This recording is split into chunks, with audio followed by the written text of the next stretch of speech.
Und hast du gehabt etwas, ist es eine spezielle Sibbe, was hat dich zugezogen zu jüdischen Volksliedern dein ganzes Leben? Ich weiß, dass du singst Lieder von verschiedenen Völkern. Ja.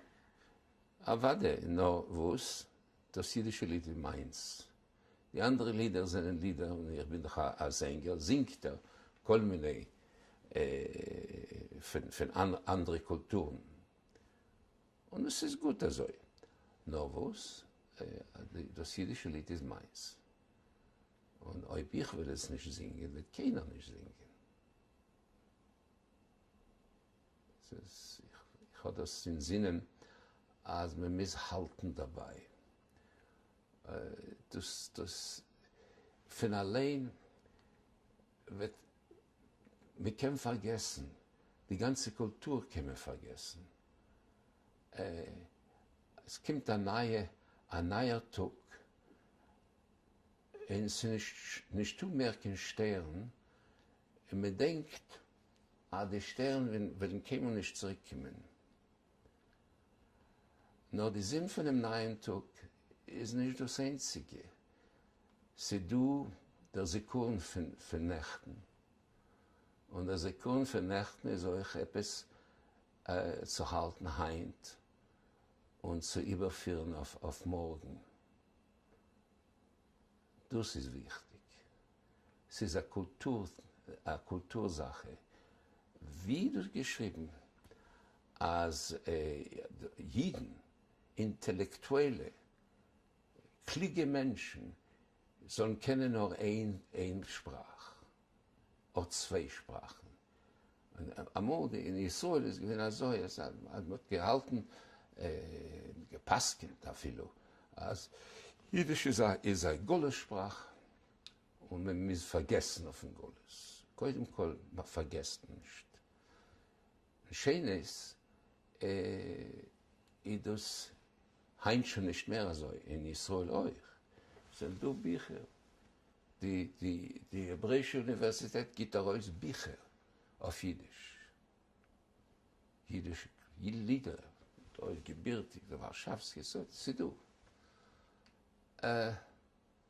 Also, Hebräisch und Jiddisch sind doch zwei Seiten von derselben Kultur. Und wir müssen pflegen, beide. Nicht nur eins oder das andere. Also, wenn hast du sich genommen zu rekordieren, die alle jüdischen Lieder? In Amerika. Wir kommen nach Amerika im Jahr 1954. Und du in Amerika, das war ein modernes Land. Also, ich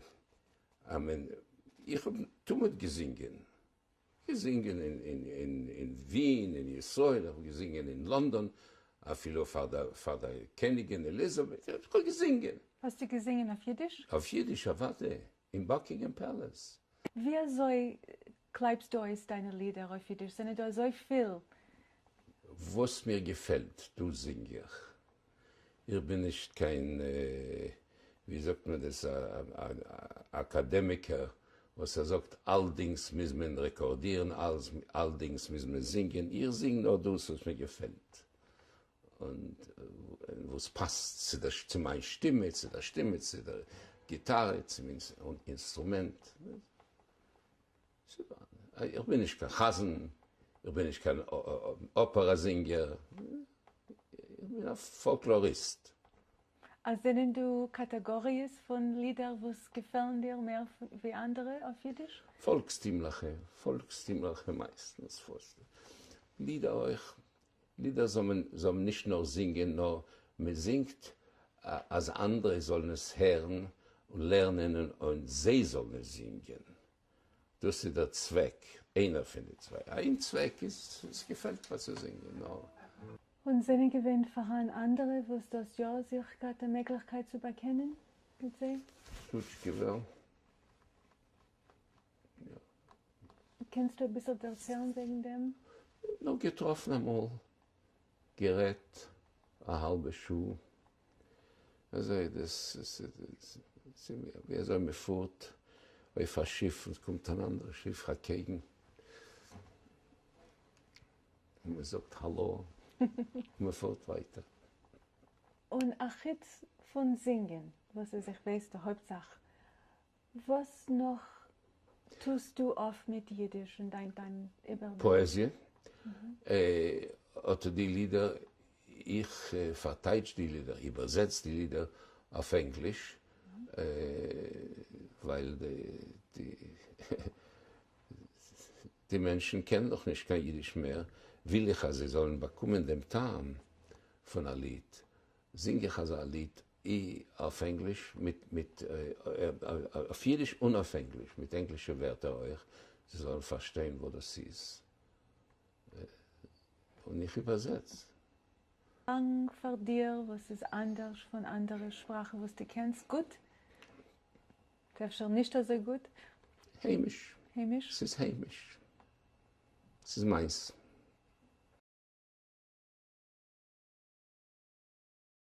When they took me to meet the Lubavitcher Rebbe, he asked me what my Hebrew name was. And I told him Meir. And he says, you're the one who will bring light to Israel. ערב של שושנים, נצאנה אל הבוסתן. Oscar and Tony-nominated actor and folk singer Theodore Bikel was born in Vienna on May 2nd, 1924. We used to take hikes in the Vienna woods on Sundays, and the woods would echo with the sound of Yiddish songs. It was wonderful. So that's my schooling as far as music is concerned. On March 12, 1938, 13-year-old Theo and his parents hid behind the curtains of their home and watched in horror as Hitler and his troops annexed Vienna. For the next 6 months, the Bikels struggled to escape Europe. We were very, very lucky because the British gave out very limited entry permits into Palestine. My father headed the Labor Zionist list, and it saved our lives. The Bikels were only allowed to take 1 suitcase each, and the rest of their belongings were confiscated and stored in a warehouse guarded by a Nazi commander. My grandmother took it into her head to liberate our things. She went there every day. She wanted to talk to him, and he wouldn't see her.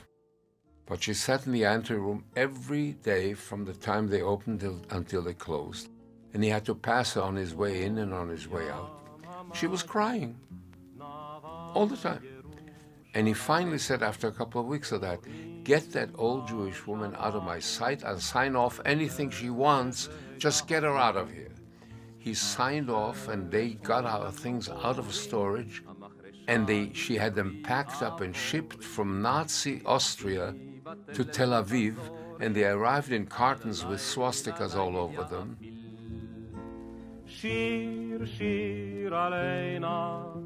Because his socialist father had instilled in him the idea of becoming a pioneer, Bikel joined a kibbutz after graduating agricultural school in Palestine. It became clear to me that I had absolutely no inclination or talent for agriculture. None. But I could sing songs about the beauty of the work that I wasn't doing. The kibbutz sent Theo to a seminar in Tel Aviv to learn how to produce holiday pageants.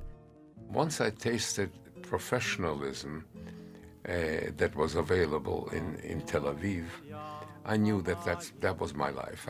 I went back to the kibbutz. I said, I'm sorry, but I can't stay.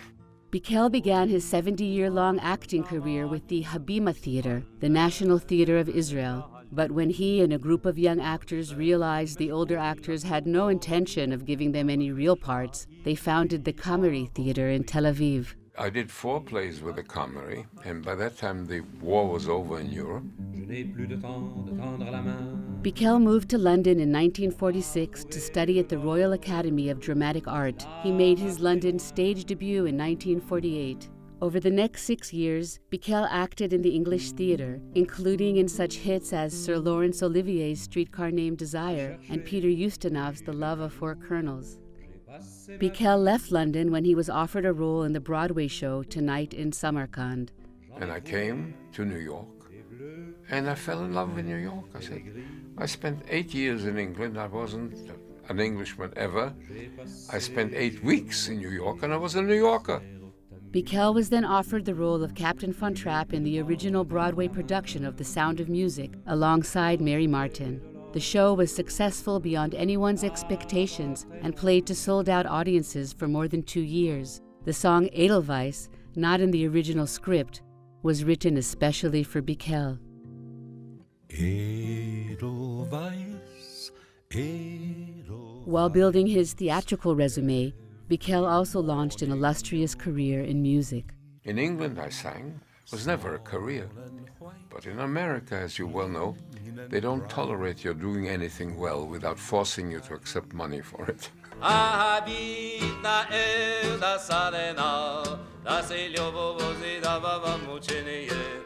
Among Theo's many recordings, Russian gypsy music was one of his most beloved styles. I used to go to Paris when I was a student in London. And in Paris were all the expatriate Russians and all the gypsies. And I would sometimes go, and I was a poor student, and I would nurse one glass of champagne all night long to listen to the music. Jack Holtzman of Elektra Records heard Theo singing at a party and asked him to record with his label. Bikel introduced traditional Yiddish songs to wide audiences, giving the language a glamour and a legitimacy it had lost. Throughout his career, Theo recorded 37 contemporary and folk albums in 21 different languages. I sing in all these other languages that I don't speak, but my sense as an actor is if I don't understand what I'm singing, they won't understand it either. The audience won't. So I made it my business to understand everything that I sing. Bikel's first film role was playing a German officer in The African Queen in 1951. He soon became known for his mastery in performing characters of different nationalities. In 1958, Bikel was nominated for an Academy Award for his role as a merciful sheriff in The Defiant Ones. I played Germans, I played Nazis, I played all kinds of, but there was always a purpose to what I did. I believe in some redeeming features of kindness, human kindness, that is necessary. I get that from my background, I get that from my Jewishness, I get that from the ethos that I grew up with. And I've never regretted it. If I were a rich man, yabba-bee-ba-bee-ba, yabba-ba-ba-bee-ba-bee-ba-bum. The role for which Bikel was best known was Tevye in Fiddler on the Roof. He performed this character more than any other actor to date, more than 2,000 times. Bikel's final project was the documentary Theodore Bikel in the Shoes of Shalom Aleichem. The film is an outgrowth of Bikel's one-man show, Shalom Aleichem, Laughter Through Tears, in which the versatile actor performed more than 20 characters on stage. Theo continued to perform until his last days, determined to bring Yiddish culture to yet another generation of young people. Young people felt the hankering of a world that was slipping away from them. Their grandparents had it, but the fathers and mothers tried to get away from these funny-looking people, dressed funny, talked funny. Let's be very American. So it became very American, and their sons and daughters said, wait a minute, we have something there in our past, and you're not giving it to us. So where did they go? They went to klezmer. Later they found out that instrumental music also had texts, and they learned the text. So through a back door, they got into Yiddish. The civil rights activist and union leader also recognized the power of music to promote peace. There is a social purpose in what we do. You sing about history so that kids learn about history. You sing from your heart about peaceable intent, about a world that's better than the world that we have, about an America that is better than the America we have, about an Israel that's better than the Israel we have. And when you do that, you love this world more, not less. In 2014, Bikel was invited to sing in the Austrian Parliament in Vienna on the occasion of the 75th anniversary of Kristallnacht. In the presence of all of Austria's top dignitaries, Bikel spoke of having become a refugee and remaining one in some way for the rest of his life. "I thank you for choosing to honor my people in this way," he said to them, "and I would like to point out the great symbolic significance of this event, for the mass murderers are gone, and I'm still here, singing my songs of peace and freedom." People ask me what I want written on my gravestone. And I could think of only one phrase. Der Singer von seinem Volk. I'm the singer of my people. In my own land.